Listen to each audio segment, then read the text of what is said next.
Everyone, welcome back to Caesar's Freedomstead. So today I'm going to teach you how to grow Swiss chard.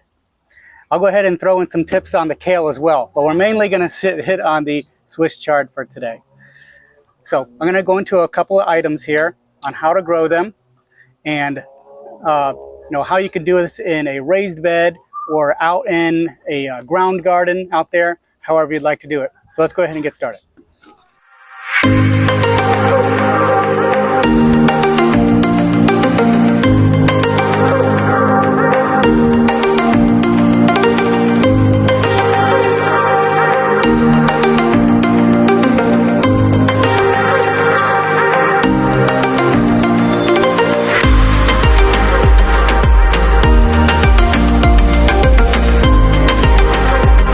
Okay, now first thing you want to remember when you're planting Swiss chard is it is obviously a leafy green. Now your leafy greens like to have partial sunlight, so they like to get their sun, but they also like to have about half the day in shade as well for them to really thrive.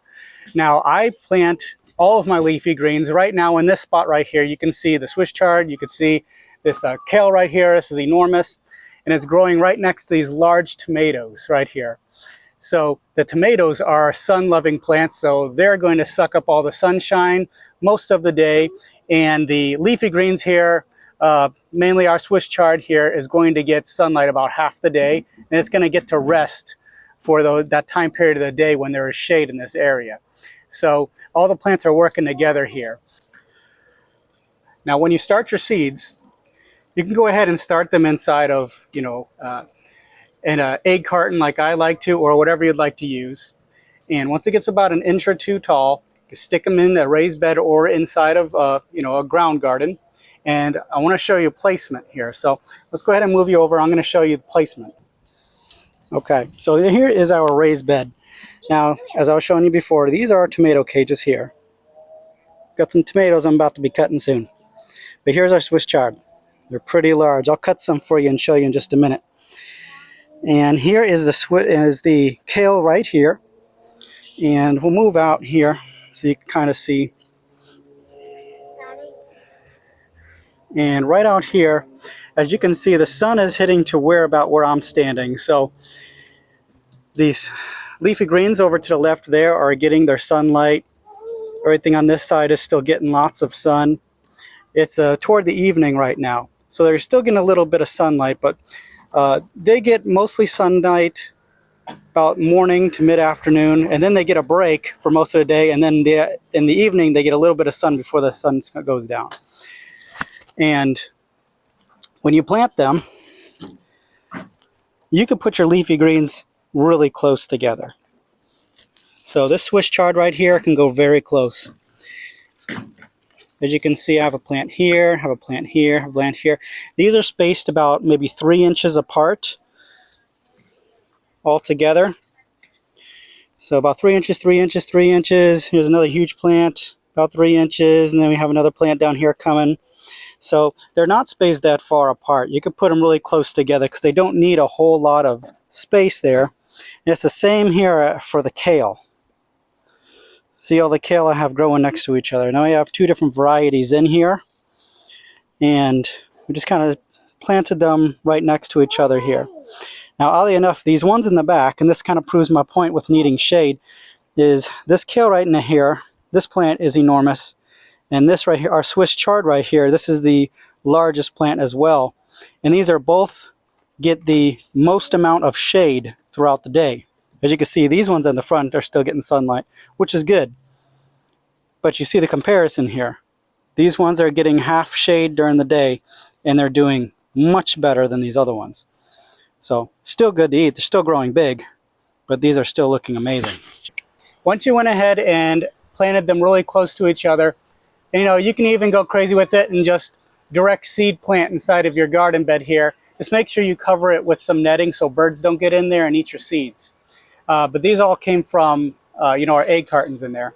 But what you want to do, once they're, you see that they're thriving, they haven't died, go ahead and water them generously every day. So I don't, no matter what other people say, where it depends on where you're at. you know, in the world. If it gets really hot there, if, you know, you have barely any rain, you know, in the season that you are right now, go ahead and water it every day. I water these every single day, and I give them generous amounts of water. And these still aren't even at their maximum size yet. So these will actually get much more enormous. Let me go ahead and cut one of these off for you.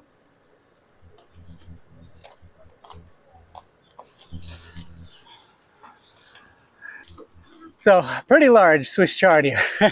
This isn't even as big as they get. They get much bigger than this.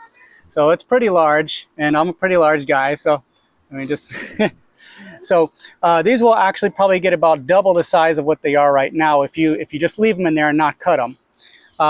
So I water these every single day, and you know, it depends on where you're at, when you'd like to water them, but I mainly water everything in the evening, is the best at this time of the year where we're at.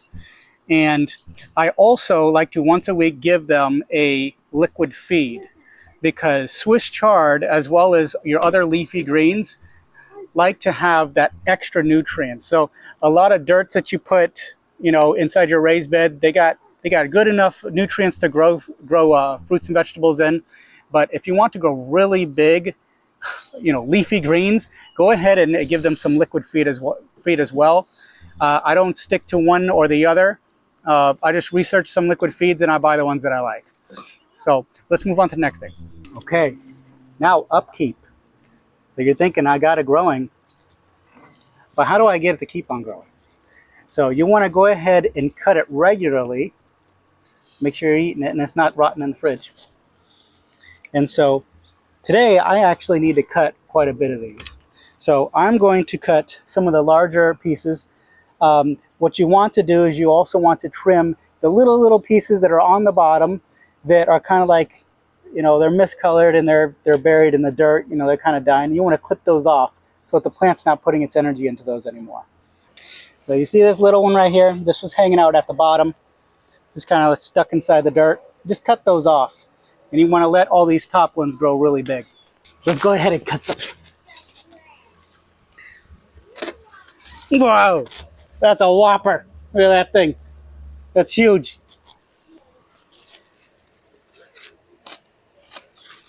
Another whopper. Look at that thing. Mmm.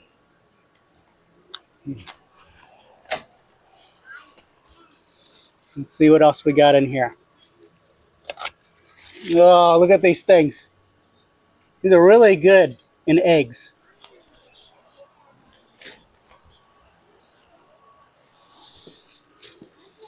All right.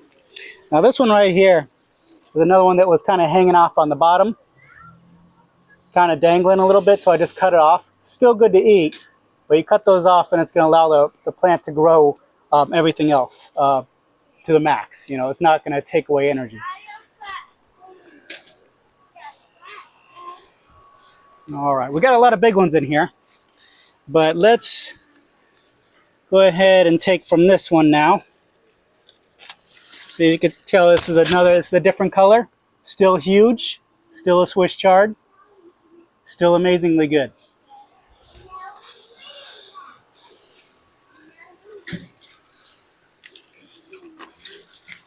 All right, here's another one. This one got a little bit of damage on it, still good to eat.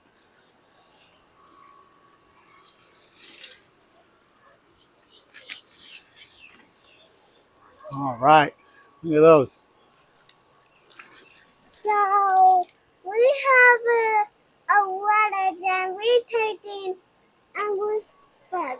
When they grow, we don't eat them. Why, Daddy? That's right. And then when our tomatoes grow, we don't eat them too.